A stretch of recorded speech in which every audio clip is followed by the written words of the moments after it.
Say, welcome to Mommy's Show. Welcome to Mommy's Show. You gonna say it? Say it. Mommy's Show. Oh, thank you, boo.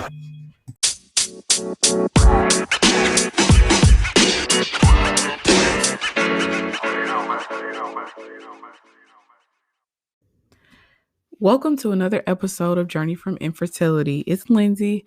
I want to welcome you back to the nitty-gritty of my life. A lot, as always, has been happening. Life has been happening. A lot of things are changing in my life. And right now, I don't even know how I'm up and doing this show. I just put my kids to bed. This is the quietest that it's been in my house in a long time. New dynamics in my house. My bonus daughter is gone off to college. So it is me and the babies at the house. So this has been an adjustment, like a complete adjustment. And heavily in therapy currently with my own issues that I am still continuing to work through. But we are going to get into the nitty-gritty of what I have been going through these last couple of months. There's been a dynamic in my life that I'm still not ready to kind of address. Slight nudge on it already, but I have come to a point that I am re-questioning my relationships with people. And now going through therapy, after very most recent event, I was talking to one of my good friends and told her I was having some issues. And now I am at the point that I have PTSD behind it. So in the midst of me having this PTSD, I'm looking at my relationships with people and trying to get an understanding of what I need, what I want, what I don't need, and what I don't want in my life. And right now, I can count on one hand how many people that I can lean on, depend on, with everything that's just going on. And in the midst of this, one thing that I have had to, or that keeps coming back up for conversation, is boundaries. And it just is like an epiphany. Like, I've been trying to get to this microphone all day to talk about this because it has just been so heavy on me because there's so many people around me that are having these exact same, boundary issues with people. So currently, I had started this book and I put it down and I'm going to finish it. Sometime this week, I hope, in between my schoolwork and classes. It's called Set Boundaries and Find Peace. It's a guide to reclaiming yourself. It's by Nedra Glover Tawwab. I might be mispronouncing her name. If you ever follow me on Instagram and you see any of my posts that are yellow, they're from her. And this book read me from the beginning, from like the first couple of pages, and I had to put it down because I felt some type of way about it. And in the beginning of,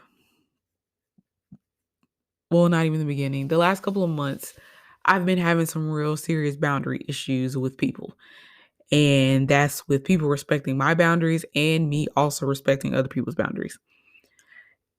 So this book is pivotal for me to finish because I need to finish it and continue to learn more about me setting my boundaries. So let's just even go to what the typical definition of a boundary is. And a boundary is a line, literally, that marks the limits of an area or a dividing line. And it's a limit of a subject or a sphere of activity. So when it comes to boundaries, this could be personal boundaries, this could be physical boundaries, and you know, those definitely deal in regards to relationships that you have with people. And I mean friendships, business relationships, romantic relationships, any ship that's in your life, you got to establish boundaries with people. And something popped in my head. I know I put this up as a Facebook post probably like a couple of weeks ago. And a boundary in your mind is literally to the point where if you have to tell yourself or tell someone, I usually don't do this, but, or this is not something that I tend to do, that's a boundary. And in all honesty, you got to start being honest with yourself in regards to those boundaries. Because the moment that you personally disrespect your own boundary, other people will feel like that they can disrespect your boundary also. And what I've learned that initially we have these boundaries that we set, and we tend not to respect our own boundaries because we are at fear of what the other person on the side of that boundary is going to respond. That has been my biggest issue, is that I never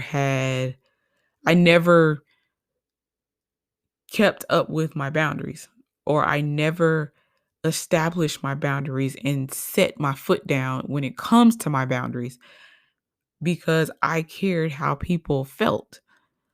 Like, as much as I can run my mouth and as much as I can run my mouth and talk shit about anything and anyone in those moments, I care how people feel. As much as I am a true Aries, as they call it, I'm stubborn. My horns come out when it comes to people. It's just literally in those moments I have to learn, or I've had to learn, that I have to respect myself. And me setting boundaries is not saying that I don't want to have a relationship with you and I don't care how you feel, but the boundary is set is to protect my relationship that I do have with you. That is the one thing that I've had to learn what my boundaries are, is that I have to protect my relationship with you. And I can't allow you to disrespect me or disrespect my boundary. I can't let anybody else disrespect my boundary, because in the same breath, if I allow one person to do it, everybody else is going to feel they can do it too. So, in the moments that I have started to stand up for myself, in the moments where I didn't feel heard or I didn't feel seen, like, I had to adjust my boundary with people and then reevaluate that same boundary within myself. And it's been a real wake up call. And I do mean a real wake up call in regards to these boundaries. And it hurts because I feel like in the midst of me setting these boundaries, people have gotten offended by them. They are hurt by these boundaries. And I've had to let it rock. And instead of like my usual recanting, well, I'll just go ahead and let it go this one time. No, I'm not going to, because I got to protect my relationship with me and me, me being first. Let's just make that very clear, that I had to start putting me first. It's not that I don't care about other people. I love the people in my life, but sometimes it's gotten to the point now that I have to deal with people with a long handle spoon, and they can't accept that. So I love you, but stay away from me. And on top of this boundary issue, I have been doing of course, some therapy, and there's a lot of healing that has been going on. And I just posted this on my Instagram earlier, it's like I haven't been healing. I've just been keeping it moving. And we established this on my visit last week, and it made so much sense. And I am thankful for my therapist because I don't think this would have even been uncovered if we had not addressed one, the PTSD that I've been going through, and just bringing some stuff to the forefront. So, right now, I have been going to, um, we have called these places in that we have mentally now. I have two places of things that I deal with stuff. When I'm overwhelmed or I just need a moment to calm myself down, there's a space that I go to, and it's called my balcony. So the way that I describe my balcony, and this is a good technique for anybody else, and I'm so thankful for my therapist for even giving me to this point, is think of a place that you've been to that the only thing that really does is it calms you down. Like it's meant to be a place where you can go in your mind, you can reminisce and everything else. And mine is my balcony. And my balcony actually has two meanings because I personally have a balcony at my house. So a lot of times my thoughts of me being on my balcony, and it's always pitch black and darkness, and I can't see anything on my back porch except the lights that are within my tent. But the balcony that I use is the one from when I went to Miami for my cousin's wedding. It was down in Miami, Biscayne Bay. You could see the water, you could see the cruise ships. The only thing you could see was the city lights, and you could hear the cars passing over the bridge. That was the most peaceful time that I've had in a very long time, to where I could actually just sit and think and not worry about what's going on in my life. It was the calmest that I felt, and it was the only times that during that whole trip, like at night, as soon as it got dark, I'm on the balcony. As soon as it got dark, I'm on the balcony. Unless I had activities with my family or anything like that, that was my space. And so, you know, I you know, tap to get into, I need to go to my balcony. And that's where I go. So when I need to calm down, I feel overwhelmed, I'm in a space, I can do it anywhere, doesn't matter. I just go somewhere and be by myself, or I can be at my desk, and I tap myself into my balcony. Now, we just uncovered last week another. This is a container. So this container method is something where you can put things into it and equally take things out. And it has to be something that you are only able to access. So some kind of locking mechanism, whatever your case may be. So initially, in the beginning, when we started talking about this container, my container was maybe a small jewelry box. If I can describe it, it's like a wooden jewelry box on the outside, and it had green velvet on the inside and a mirror. And that brought to mind because a lot of times that's what I would want to keep precious things in there for. And of course, with a jewelry box, you're always putting in these things, and then you're always taking stuff out.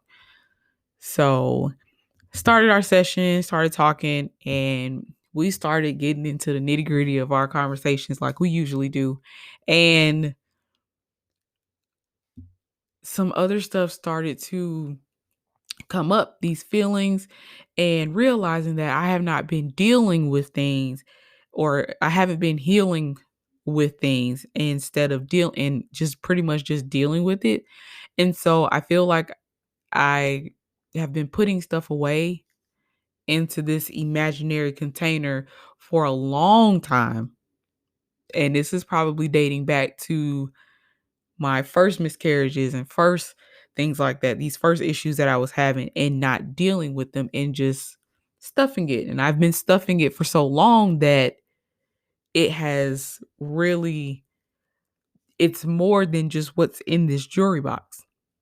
By the time that we got done with my therapy session, I had rethunk my container.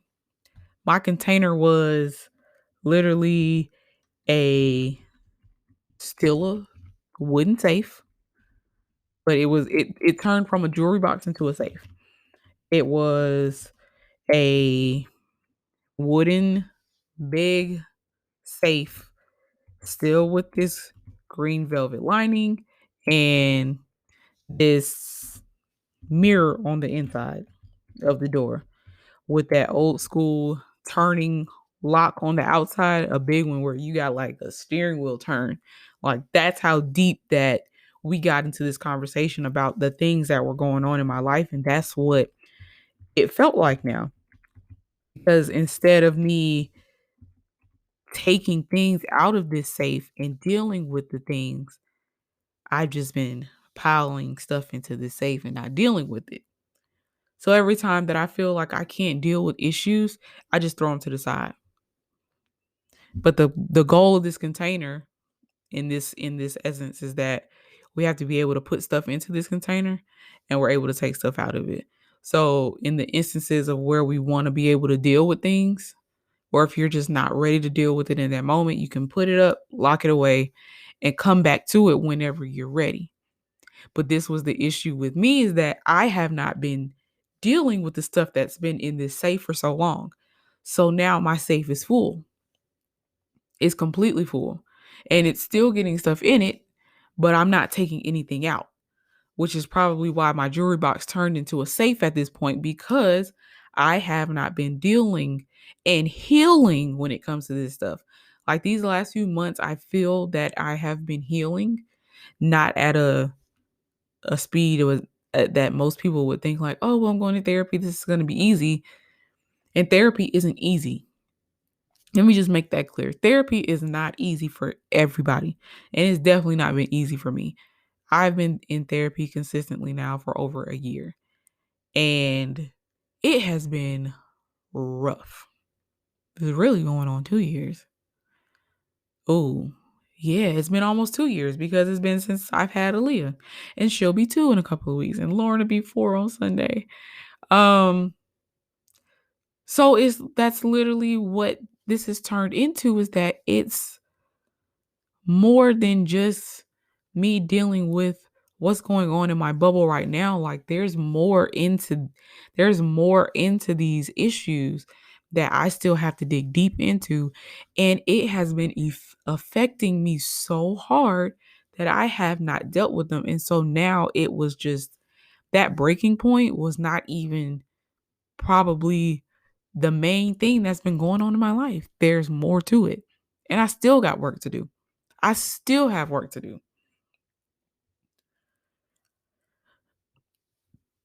I advise anybody, if you can, I don't care if you go for a month, a year, 10 years, therapy. Therapy isn't for everybody, but at least try. Especially because we've still been in this daggone panorama for the last 2 years now. That's what it feels like. Because COVID-19 was 2019 when it started. It hit us in 2020. But it just really feels like we have been going through so much, and we need more than just our vices.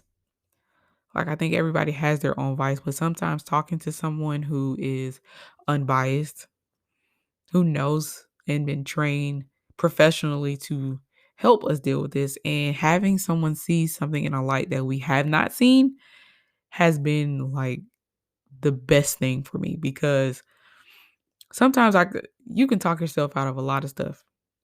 And that's why I'm here today at this point, because I've talked myself out of so many conversations, so many things I need to be dealing with. And I don't even think we've scratched the surface. We haven't even scratched the surface. And this is just now me coming out of the postpartum stuff. Now we're into some, ugh, just even the whole ordeal about this infertility journey that I had been on for the last 10 years. Like, that's a lot of pain to be dealing with and not healing from it. And I know for sure that I have not healed from this. Because even now, it's still days that I cry. It's still days that I cry. Like, it just happened yesterday.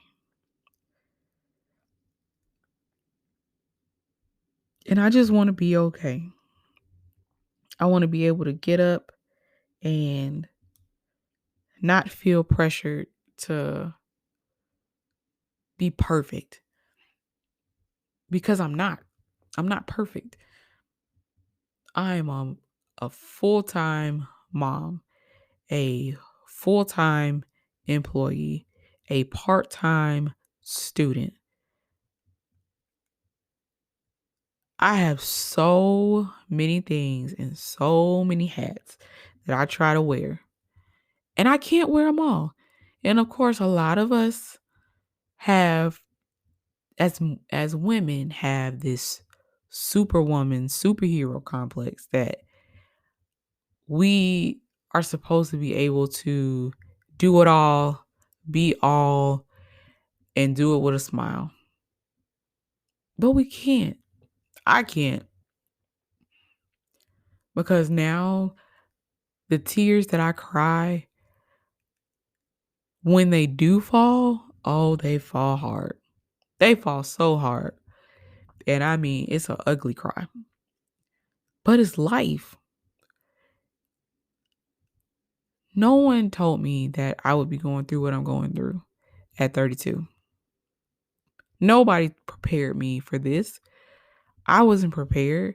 As much as I wanted my kids, I wasn't prepared. They came to me in a moment that I didn't even think I had given up on having kids. Honestly, I'd honestly given up on having kids. And the moment that I had really just been like, you know what? I'm going to just leave it alone. Sure enough, here I am. I'm pregnant. And didn't think that I would get pregnant again. Silly me. But I'm here. I'm still standing. I still get up every day. Even though I could be running off an hour or 2 hours of sleep, I still get up and move like nothing happened. You wouldn't know that I got up at 5:45 and I had just went to sleep at 5 o'clock. You wouldn't know unless I told you, or if you were literally in my face and you were like, what is wrong with you? I wouldn't tell you. Not until, I felt like it or I caught my second wind of the day, but you wouldn't know because I got to keep going. I got little people who depend on me every day. It's my responsibility to keep these little humans alive. And they depend on me. And I depend on them for keeping me going every day because if it wasn't for them, I don't know I don't know where I would be right now. I have no clue. But I'm gonna keep pushing. And strong shout out to my coach, Miss Christina, who has instilled in me the last week or so to check in with myself. My 3 questions that I ask myself every day. Did you eat? Which, yeah, has been a problem. But I eat because some days I forget. I could literally go a whole day and not eat. Or I could have eaten and don't even remember that I did because my mind has been so fogged with everything else that's going on. Did I eat? Did I go to sleep at a decent hour? And a decent hour usually is anything before 1 o'clock. If I can go to sleep before 1 o'clock, I did a good thing. Because like now it's almost 11 and this will be a decent time. So if I can make it to sleep before 1 o'clock, I'm doing good. And did I do something important for myself today?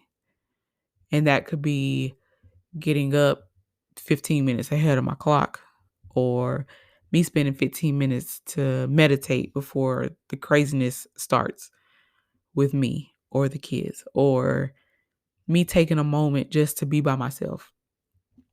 Take a minute to read out of my books. Take a minute to journal, say a prayer, listen to some music.